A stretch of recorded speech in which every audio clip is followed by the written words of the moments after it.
Pusaka adalah sesuatu yang mempunyai nilai sakral, merupakan peninggalan para leluhur yang diturunkan dari raja ke raja yang memerintah keraton atau ingkang jumeneng noto. Sedangkan pusaka menurut konsep di luar keraton diartikan sebagai senjata. Dalam arti luas yang termasuk pusaka antara lain wangkingan atau keris, tombak, pedang, wayang, karya tari, karya sastra, kereta, dan sebagainya. Pusaka yang dianggap peninggalan tersebut memiliki makna historis, memiliki makna magis, sehingga memiliki pengaruh atau prabowo. Pusaka yang memiliki prabowo tinggi selalu dipundi-pundi, dijaga, dirawat, dan dihormati. Sebagai bentuk penghormatan tersebut, pusaka diberi sebutan kiai. Misalnya, Kanjeng Kiai Singkir, Kanjeng Kiai Slamet, Kanjeng Kiai Tulak Riwis, dan sebagainya. Pada waktu-waktu tertentu, pusaka dicausi dahar atau diberi makan yang berupa kemenyan dan juga bunga. Bicara masalah keris tidak lepas dari empu. Istilah empu mempunyai dua arti. Pertama adalah sebuah nama kehormatan, misalnya Empu Sendah dan Empu Panuluh. Keduanya dihormati sebagai empu karena ahli dalam hal sastra. Arti empu yang kedua adalah ahli dalam pembuatan keris. Keris-keris ciptaan empu itu di setiap zaman mempunyai ciri-ciri khas tersendiri.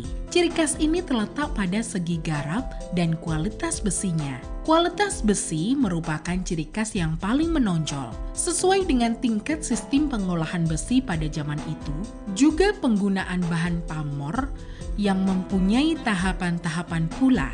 Bahan pamor yang mula-mula dipergunakan batu meteor atau batu bintang yang dihancurkan dengan menumbuknya sehingga seperti tepung, kemudian kita mengenalinya dengan nama titanium.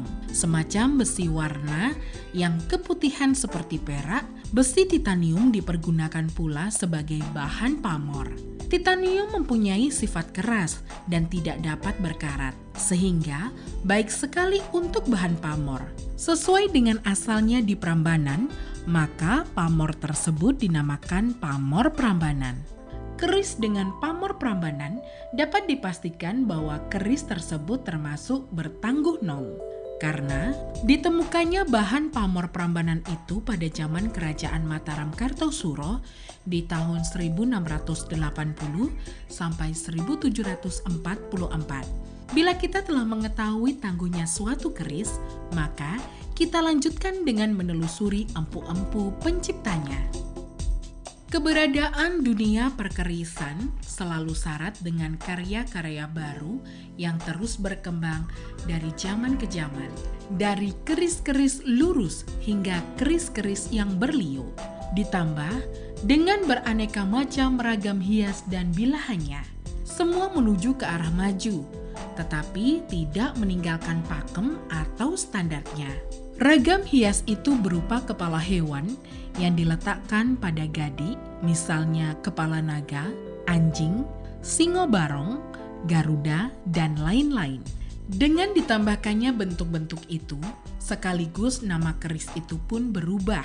Nogo siluman, nogo kembar, nogo sostro, nogo temanten, manglar mengo, nogo tampar, singo barong, nogo kiki, dan lain-lain. Zaman Kesultanan Mataram, masa pemerintahan Penembahan Senopati, dunia perkerisan tampak makmur lagi. Kesan mewah tampak pada bilahan keris yang diserasah emas. Hiasan yang terasa emas ini terletak pada gonjo atau wadidang dengan bentuk bunga anggrek atau lunglungan dari emas, atau sebatang lidi yang ditempelkan pada gonjo, atau di bawah gonjo terdapat gajah dan singa terbuat dari emas juga. Kalau masalah jamasan itu ada teknik-teknik tertentu. Jadi ada tiga orang empu sebetulnya. Empu itu bukan hanya pembuat keris, tapi pembuat warongko. Dan yang satu lagi penjamas. Ini dia punya arsenik. Arsenik itu warangan. Yang disebut warangan itu adalah arsenik. Itu yang nanti membedakan antara besi dan pamor. Nah, perpaduan antara besi, baja, dan pamor ini yang berwarna abu-abu, itu disebut selorok. Keris adalah karya budaya bangsa dalam banyak hal, baik itu tempa, ukir, kemudian bentuk, dan perwujudan.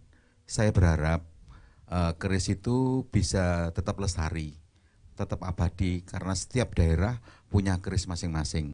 Baiklah pendengar dan pemirsa RRI Net, Anda masih bersama kami di topik Camasan Pusaka, produksi RRI Madiun.